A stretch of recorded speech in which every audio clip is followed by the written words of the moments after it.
A partir de este momento, las informaciones que son noticia toman el protagonismo. Comienza Informe RCR. Bienvenidos a esta emisión vespertina de Informe RCR, que llega a ustedes a nombre de Jaime Estares en la dirección general de la estación, de Wilitz Arcaya en la gerencia de producción, Marilia García en la coordinación de redacción, en la producción Génesis Rodríguez y en la dirección técnica Víctor Mejías. Comenzamos este compacto informativo destacando que el director presidente del Foro Penal, Alfredo Romero, sostuvo que si bien hay avances con respecto al caso Venezuela en la Corte Penal Internacional, la decisión sobre la admisibilidad de una investigación formal llegará luego de que la Sala de Cuestiones Preliminares del Tribunal decida sobre una solicitud hecha recientemente por la administración de Nicolás Maduro para que se evalúe la supuesta parcialidad de la fiscal en el caso. Romero explicó que no se sabe cuánto podría tardar la Sala de Cuestiones Preliminares en decidir sobre esta incidencia en particular, pero señaló que según la reciente declaración de la fiscal, la funcionaria esperará esta respuesta antes de emitir un pronunciamiento sobre la admisibilidad de una investigación formal. ¿Qué es lo que ocurre ahorita? Y es quizás lo importante. Por un lado, la fiscal señala que hay, y ya lo dijo en diciembre, y esto es importante que todo el mundo sepa, ya la fiscal señaló que en Venezuela existían suficientes razones para considerar que se habían cometido crímenes de lesa humanidad. Ya lo dijo. Ahora se está determinando si se admite o no, basado en qué, en lo que se conoce como la complementariedad. ¿Qué es la complementariedad? Que en Venezuela el sistema de justicia no esté investigando en la misma situación que la fiscalía estaría investigando de manera adecuada. Entonces, eso implica que la Fiscalía esté realizando, por ejemplo, investigaciones por detenciones arbitrarias sistemáticas, por torturas. En otras noticias, el presidente de la Academia Nacional de Medicina, Enrique López Loyo, calificó como una improvisación el proceso de vacunación que está desarrollando el régimen de Maduro en todo el país. Lo que ha ocurrido con un anuncio solamente teniendo 3.230.000 dosis en Venezuela, porque esa es la contabilidad del número de dosis de vacuna disponible, de acuerdo a la propia cifra oficial. Recordar que teníamos, de acuerdo al anuncio del ministro hace 2 semanas y media, 1.430.000 dosis. Luego el presidente anuncia la llegada de 1.300.000 desde China, y la vicepresidenta el domingo pasado 500.000 dosis más. Por lo tanto, la capacidad de vacunación eran un poco más de 3 millones de dosis, y si nosotros ubicamos que son dosis de 2 aplicaciones, correspondía un máximo de 1.500.000 personas. Ahora, la meta oficial del gobierno, según declaración del señor ministro, fueron anunciar a 22 millones de personas en Venezuela que deberían ser incluidas en ese plan. Eso quiere decir que requerirían 44 millones de dosis para cubrir todo este proceso. El médico, patólogo e individuo de número, Enrique López Loyo, en declaraciones dadas hoy en RCR, expresó su preocupación ante el descontrol que hay en los centros de vacunación debido a la gran cantidad de personas que asisten sin aplicar las medidas de bioseguridad.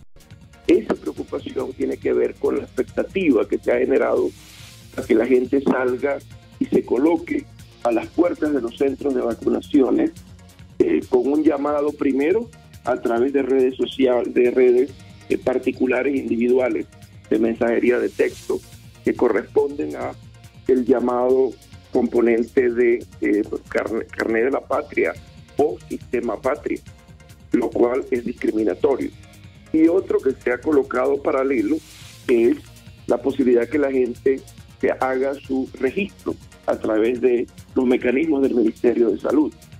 Pero en una cosa u otra, lo que ha devenido en los centros de vacunación que ellos han colocado, realmente es una situación a todas luces caótica, donde vemos afluencia de grandes cantidades de personas que acuden con la esperanza de ser vacunados.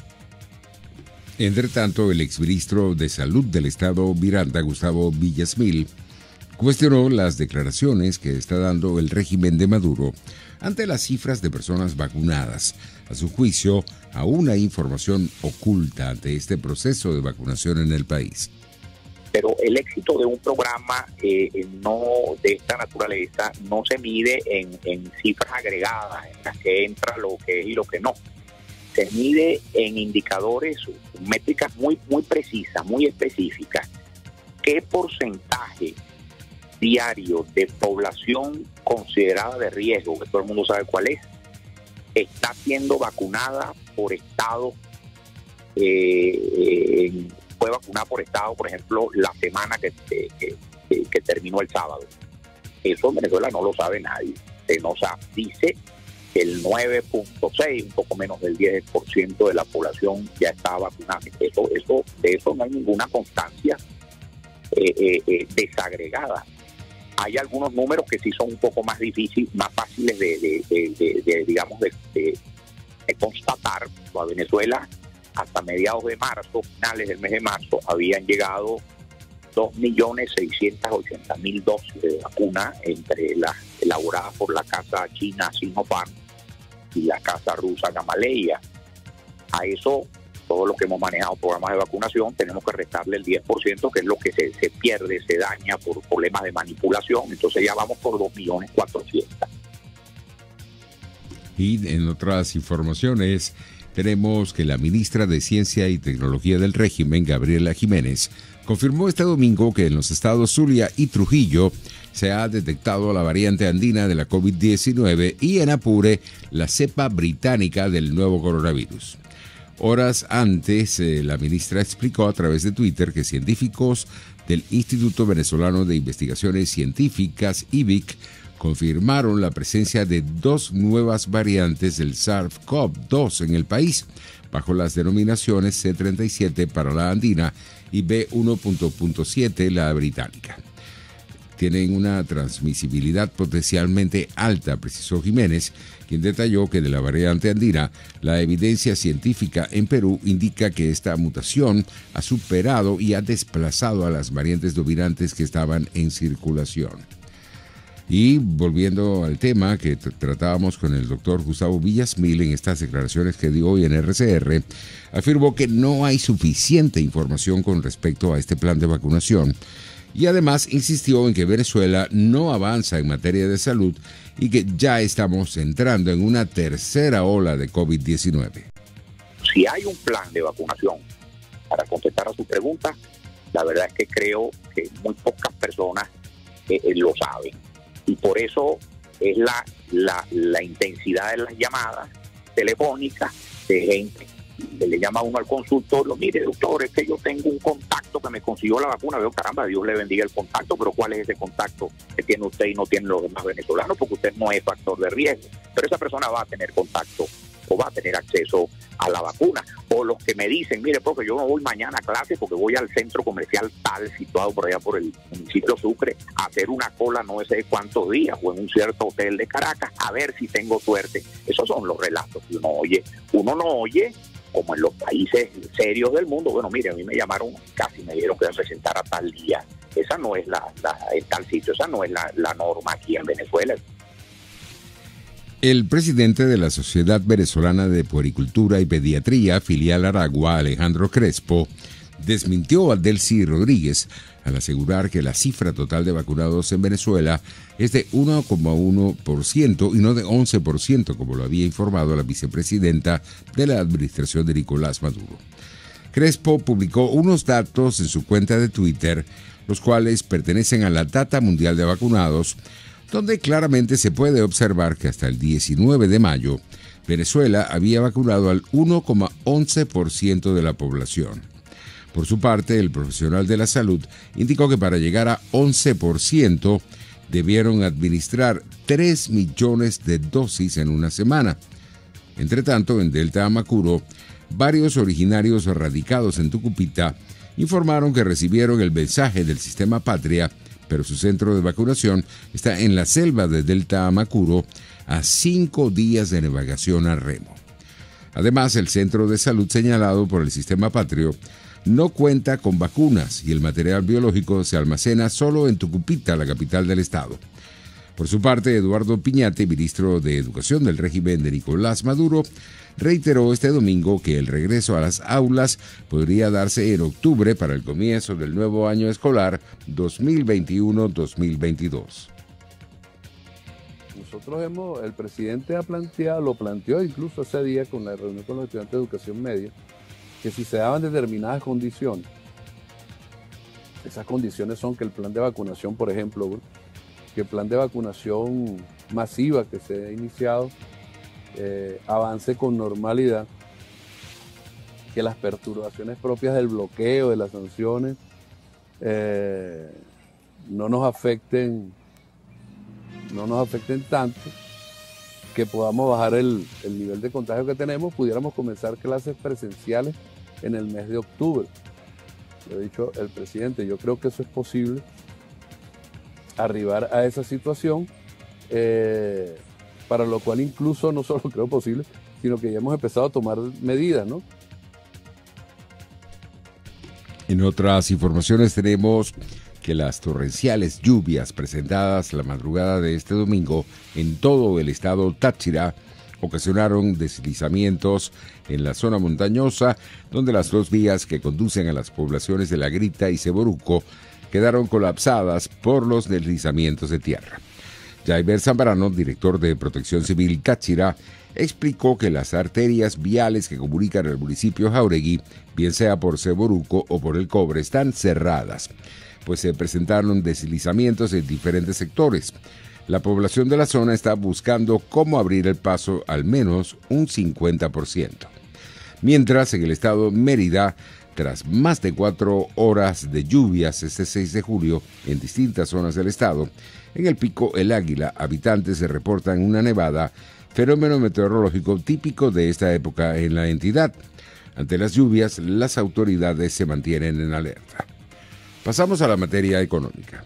Iberia recupera sus vuelos con América Latina, donde operará en 18 destinos de 16 países los próximos meses y superará las 90 frecuencias semanales, según anunció la aerolínea española este lunes, cuando España abre las fronteras a los viajeros vacunados completamente o con una prueba negativa de COVID-19. Iberia ha acogido esta medida como punto de inflexión para reactivar sus vuelos con América Latina, apunta la compañía en un comunicado difundido en Madrid. Recuerda que ya reinició los vuelos con Guayaquil en Ecuador en mayo y en julio sumará San Juan de Puerto Rico con 3 frecuencias semanales y Cali, Colombia, con 2. Les estamos presentando Informe RCR, el compacto informativo de esta hora, solo por RCR 750 AM.